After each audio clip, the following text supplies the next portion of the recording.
Just another beautiful day here in the small town of Waterford, Ontario. Thanks for taking along. If you haven't already, smash that subscribe button. Lots of fun content on the way. Today I want to talk to you guys a little bit about the Silverado GMC Sierra refresh. I'm pretty confident I'm holding out to buy one until it happens, which is a little disappointing because I'm not that person. I actually really like the Silverado interior. I get it doesn't have the world's biggest screen and, you know, etc., but I do like the proportions. I like the physical buttons. I like how things are laid out. I really have no issues with it, but when you compare it to a Dodge or a Ford F-150, and it's really only when the owner does the comparison and they nitpick just the smallest things that they just love about their truck, and that's cool, and I'm glad they like it. They're the ones paying for it.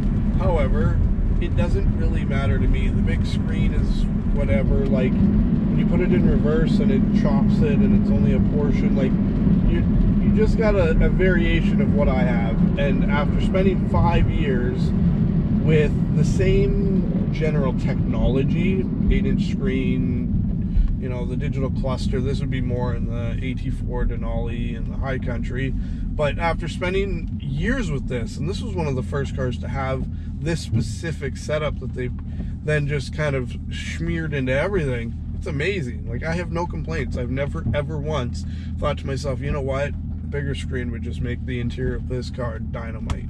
Screen size is great. The information it provides is great. The reverse cam, awesome. I'm still shocked when I get in other brands how bad their reverse cams are, and then you get in the GMs and you're like, I mean, might not have a 48-inch screen to watch myself back up, but the 8-inch screen I do have is very clear and very easy to read. So I do think the new one's going to come with a bigger screen. I'm guessing it's going to have like a 10 inches the lower and a 12 inches the higher end. Very similar to kind of what the Denali, Yukon, and the new Suburban have. We're going to have to do a little bit of off-road here, fellers. I'm sorry. This is a real car, not one of them pavement princesses.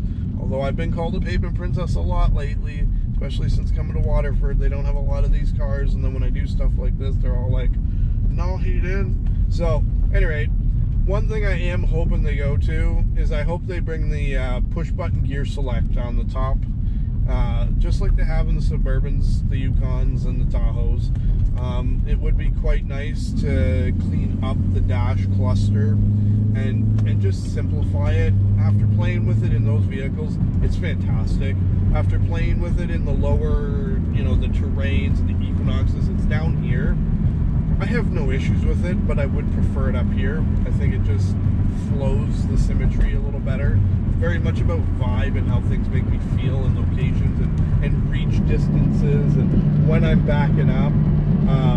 Like, a lot, because they have the gear stuff here, you don't have this, but if you had a cup holder in the middle and you're trying to reach around and change your gear and you're over like this trying to get around your water bottle, you're just going to screw it, throw your water bottle in the seat and change your gears. So there's just a lot of things that you don't think about until you're in them every day, that you kind of come to the conclusion where you're like, yeah, I could live without this. And if they do stick with the column shift, I could care less. I've heard arguments on every front about every system, and I was born and raised in GM SUVs and trucks with the column shift, so it wouldn't bother me none. I would get in it and it would feel like home. I do think they're going to do a mild facelift on the exterior as well. I do think they're going to square it up a little bit. They're going to lose the little boomerang lights on the Silverado. I don't know how much they're going to tweak on the Sierra. I think it might just be as simple as grills, because everybody loves the Sierra. I've never had anybody see the new Sierra and say it's an ugly looking truck. Everybody sees it and just is always, you know, what a sharp looking ring. And they're right. I personally feel like the Silverado is a better looking truck. There's a new Tahoe. I think the Silverado is a better looking truck. It's more unique, it's more aggressive, but obviously everybody has their opinion. So the new refresh is going to be really interesting. If I'm not a big fan of it, it might either push me into the used market, or I might just see if I can snag up one of the last of the 2021s. I'm also hoping with the refresh, they do come out with the ZR2.